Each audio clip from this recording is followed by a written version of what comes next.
Hi everyone, I'm Luke Hector and you're watching The Broken Meeple. This is a YouTube channel about board games where I give reviews, top 10s and my honest opinions, regardless of the consequences. Get on with it.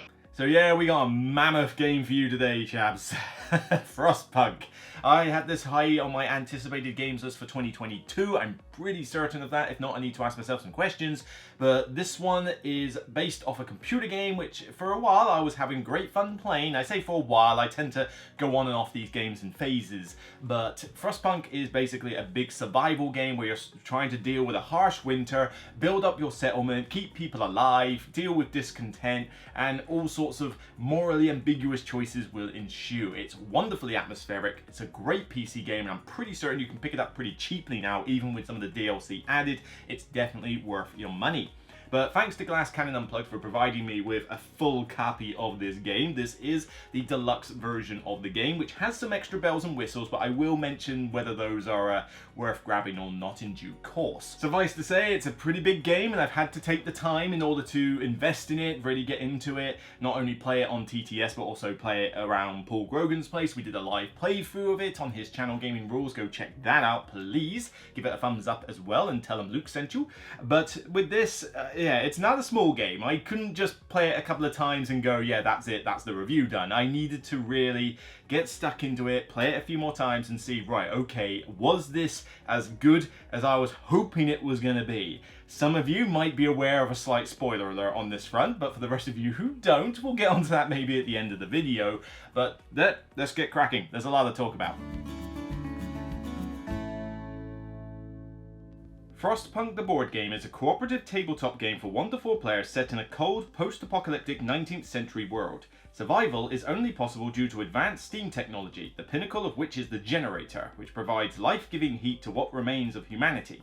As the advisors of what may be the last city on Earth, your main objective in Frostpunk is for the city and its citizens to survive. Each scenario has its own objectives that you must fulfill in order to win the game. The task placed upon your shoulders is not an easy one. The world of Frostpunk is a hostile and dangerous place, and if you are unable to manage your city well, you will lose. In order to survive, you will need to constantly balance the decisions between managing and growing the city and maintaining the morale and mood of its citizens. The decisions you make have consequences, both immediate and long term. Your choices might go against your own moral code, and some laws you enact may seem strict or even cruel. To help you in this tremendous task, you will research new technologies, scout the frozen wasteland for extra resources and perhaps more survivors, developing automatons that can work tirelessly and push through the all-encompassing winter. Optimization and resource management often clash with empathy and thoughtful decision making. How far will you go to ensure the survival of the last city on Earth? I was frozen today! Now, some of the mechanics of Frostpunk have been seen in other games. The idea of having workers and putting them on spaces to do various actions, worker placement's been done to death. However, we want to talk about the theme and atmosphere and what kind of game this is. We're looking more at something like This War of Mine that I mentioned briefly earlier. This War of Mine is a similar game, different publisher, Galactica Games, but the theme of that one is on a similar, very morally ambiguous nature. In This War of Mine, you're dealing as refugees from, a massive war that's taking place in your home country, and you are basically a survivor, and you're trying to scrounge for food, make decisions, meet people, and you're kind of on that borderline between, do I steal from a hospital in order to get medicine, or is that just too wrong? Should I really not do such a thing? It's stuff like that. You can check out the various reviews I've done for the expansions, particularly the Days of the Siege one. That is such a fun game, although of course you have to be into dark storytelling in order to really get into it, but man, I love it. I'm the sort of person that revels every time a new Black Mirror episode comes on. I like dark stuff. Anything that can make me feel just that little bit uncomfortable. Not that I can't sleep at night, but something that just makes me uncomfortable from like, wow, dark. That was disturbing. Yeah, that sort of stuff, really gets me on some of the TV shows I watch. You're a monster! The idea with this one is very similar because you have got to, obviously you're doing the survival and everybody's kind of on their last breath, quite literally in this case. People will die, you'll make decisions that are morally, ethically ambiguous, so there are definitely a dark theme going around here. If This War of Mine from a thematic standpoint wasn't your thing, then maybe Frostpunk's not for you. But then saying that, that was about a war setting. This is a fictional alternate history post-apocalyptic winter setting, so maybe the theme would be more approachable for you in this case. So we'll start with some of the aesthetics, and certainly it may look bleak because you've effectively got, you know, snowy tiles and landscape and then various black boards. So it's not that there's a ton of colour in this game necessarily, but what there is really evokes the theme of this post-apocalyptic winter, and it does a great job. Now, bear in mind, I have got some deluxe components here, so you know, I have special resources for the wood and the coal, but you normally get wooden pieces in the game. They look perfectly fine, and honestly, although saying that, you may want to invest in these trees because I love these trees. They are a health hazard. Do not put them anywhere near eye sockets or put your hand anywhere near them because they are somewhat pointy. But man, do I love these winter trees. But then you also have tiles for the various buildings, or you can invest in these insane miniatures, and this is just one tray, there's two of these pre-shaded miniatures for the buildings. Now, they are fantastic looking, but I'm going to stipulate right now, both of these, the resources and the buildings expansions, are purely cosmetic purposes, okay? They do not necessarily enhance the gameplay aspect, it's just they look cool on the table, but they have a cost, so bear in mind when you're making your decision on that. But yeah, the tiles are great, the resources are normally great, this generator is in the game normally, so this giant thing...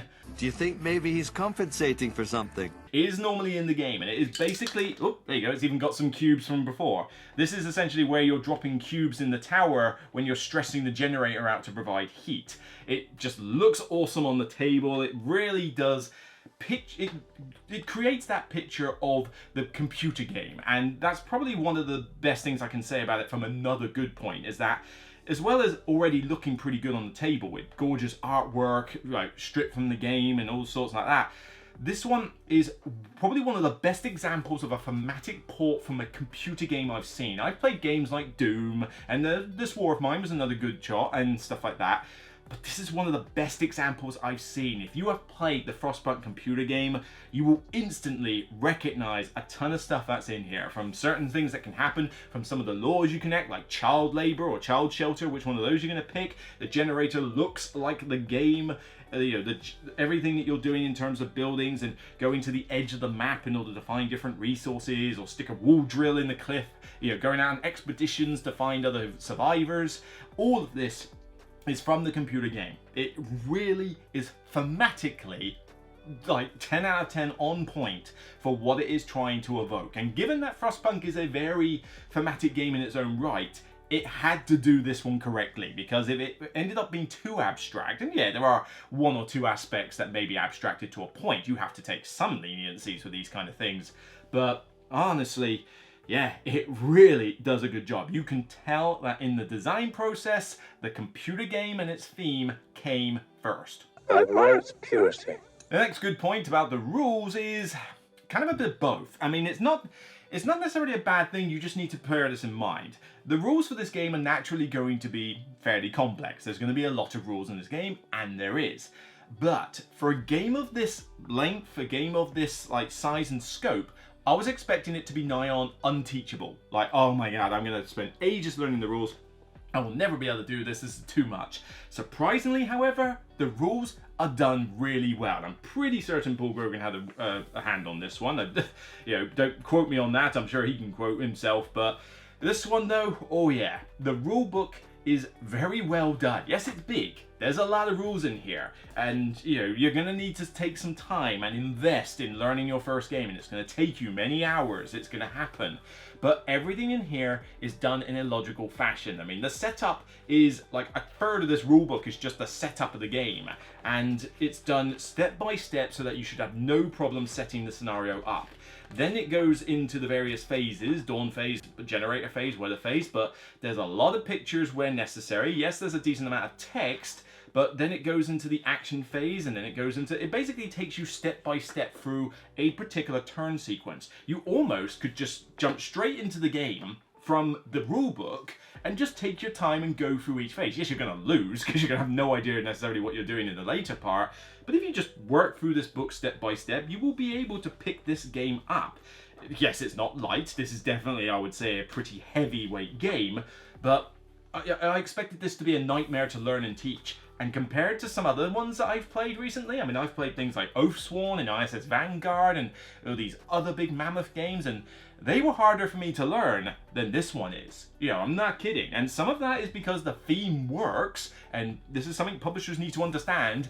Good themes sell rules. They make it a game. They make a game easier to learn. I can teach something like Kanban easier than I could teach something like, say, Weather Machine from Vital Lacerda, because Kanban really does a good job of representing a theme that is relatable to people. Weather Machine's got no relatable theme, it's just an abstract game at the end of the day. It's why board and dice games are a nightmare to teach, because nothing in those games is relatable from a theme perspective. So everything is an abstract concept.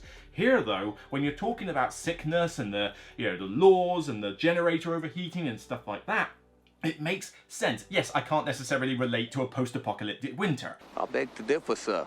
But with this, I would certainly say that it wasn't as big of a burden to learn as I thought. And if you want to help even more, everybody gets their own reference sheet. Again, well done, reference sheets. It gives you the action descriptions on the back. It tells you all the building effects, which is really handy, as well as their insulation levels. But what I also love is that because you pick one of 4 advisors to be in the game, you basically are kind of responsible for your section of the board, and so it gives you a detailed description of what your role is in the phases of the game. So if, like, the hunger phase, the social advisor doesn't care too much about that, so there's nothing else in it. Somebody else is hopefully dealing with that, but you will have to deal with some of these other little aspects like the weather and the dusk and morning cards phase, for example. Now, of course, if you're playing this solo, like I tend to do, you're going to have to control everything, so these are kind of mute at that point, but if you're going to get a group of people together, these are invaluable. Again, check out Paul Grogan's playthrough video we did. We used these, 4 of us, and it worked very well. The game works on a solo and cooperative level. Now granted, I will play this game more solo, frankly, and all you do is just basically control all the points. But if you've got a group of you together, this does generate a lot of good discussion. I mean, these decisions that you make during the turn and the action phase are agonizing decisions because you've only got so many workers, and you may lose some workers because people are getting sick, and you've got a lot of stuff on your board you need to do. You need to do everything, and you just physically can't. You need wood, you need coal, you need food, you need to go explore, you need to go scout, you need to get some laws in place. There's a lot of stuff you gotta do, and you've really got to make the decisions as to what's important now, what can we do without, you know, are we gonna grab a bunch of food because our hunger's going off the charts, we're just gonna have to accept that a child gets sick and dies at some point? Yes, I'm serious, that's the sort of decisions you're making in this game, but it's a wonderful experience of doing that. It really does get your brain cells going. You know, the rest of the phases of the game are kind of admin or, you know, running through the motions. Like you draw a card and all that, you run the generator and decide which level you're doing, that kind of thing. But when you get to that action phase, you really are like, where am I going? Where am I going? Well, I could go there, but then if I do that, what am I supposed to do? And in solo mode, it's particularly rewarding because, of course, you have this pool of people and this whole map, and you're the one deciding, right, well, I could put in there, I could put in there, but maybe I should go grab some charcoal. If I do that first, I can grab this. Should I get that technology? But if you're with a group, you're making discussions, you're almost voting on these things, and it really does promote a great cooperative experience. Catching on to the theme aspect as well, just to wrap up the good stuff, I would also like to talk about the story aspect of this. This isn't a story narrative game. There's no overarching narrative other than the scenarios you're doing, which are fairly basic stories. They're not exactly, you know, groundbreaking. But what I'm talking about is the narratives that are done from these cards. You have got morning cards, which basically have all sorts of bad stuff on them, pretty much. I mean, listen to these titles: murderer, theft, dissidents, young adepts, work safety issues, the birth of gambling, illegal distillery, prostitution. I kid you not, there is a prostitution card in here. Stupid anti-pimping laws. Bender, honey, we love you. Shut up, baby, I know it. Relentless rats. All of these are pretty nasty. But then it gives you a little bit of story, and it gives you choices, and depending on what choice you make, you have to either bin certain cards, or you have to put new cards into what's called the Dusk deck, which is effectively like a little, a little mini deck of cards, which is built up over some social disputes and a couple of other things. But the decisions you make in the morning phase basically potentially get shuffled into here, and when these are shuffled and one is drawn at the end of a round, it can have repercussions. So For example, I'm trying to think of which cards I've had, but yeah, here we go. I'll take one example here, right? You know, minor spoiler alert, but there's a card that has you deciding, oh, kids have found a new cave and they're playing around in there. You have a choice. Close the cave, tell them off for doing it, or you reward them for being explorers and say, you know what, we need to, you know, like go in and looking into it a bit more. But then there's also an option for, well, just let the parents discipline them. It's their job. I chose that one because I had other stuff to do, and then the card that comes out is, where were the parents? You can have a guess what happens to one of the kids as a result of this. You know, this is the sort of dark stuff that happens, but Robinson Crusoe sort of dabbled on this a bit with their cards, that you did an event and it got shuffled into a deck, and the repercussions, like I ate some berries off a bush and suddenly they were poisoned. This has that same thing. The laws you enact have similar repercussions. You know, if I enact child labor, there's a card that gets shuffled in that's going to have repercussions potentially. It might not get drawn, but it's there. The risk is that it's there, and there's a lot of these cards. You are gonna, like, there is a ton of variety in this game. You're not gonna make the same stories twice from game to game. It's just, again, it adds to the theme. Immersion is this game's top niche quality here, and I can't stress it enough. Now, as much as I've raved about this game, there are some negatives and they do need to be bared in mind, okay? Firstly, the length. And I'm talking every aspect of this game in terms of length. We're talking the setup, the rules learning, the teach, and the takedown and the game itself. This is not a short game. You do not play this casually. You do not play this as a night out thing. You plan for this game. The setup alone could take you a good 25 minutes to do. You know, there is a lot here. If you've got multiple people with you, it helps a great deal. But if you're setting this up alone, you're going to be here for some time, particularly if you haven't got your stuff organized. You need to bear in mind that the setup's going to take a while. The teaching, you know, your first game particularly, is going to extend the time length greatly. But even if you're teaching all of this to players, there's a lot to get through. And you could decide, you know what, I'm just going to teach it as I go through the game. That's all well and good, but you're probably going to lose your first game as a result, because people are going to be making poor decisions as a result. But there is that aspect. But even then, this game is going to take you multiple hours to finish. I mean, you're going to need like 4 hours plus to do a 4-player group game of this, likely, if everyone's teaching it. And even solo, you're looking at a good 2 hours at least to get a solo game done. Possibly longer if you actually do well. And I'm talking like, that's just how long it is before you die. You know, assuming you get to the end of the scenario and you actually beat it, although again, more on that in a minute, you are going to be in this game was certainly the long haul. I hate waiting. Now, I mentioned about getting to the end of the scenario. Good luck with that. This is a bit of a negative for me, it is unbelievably hard. This is a brutal game. This one is throwing everything it can at you to make your life miserable in terms of actually being able to win the scenario. Oh, there's shortages of resources, people are getting sick.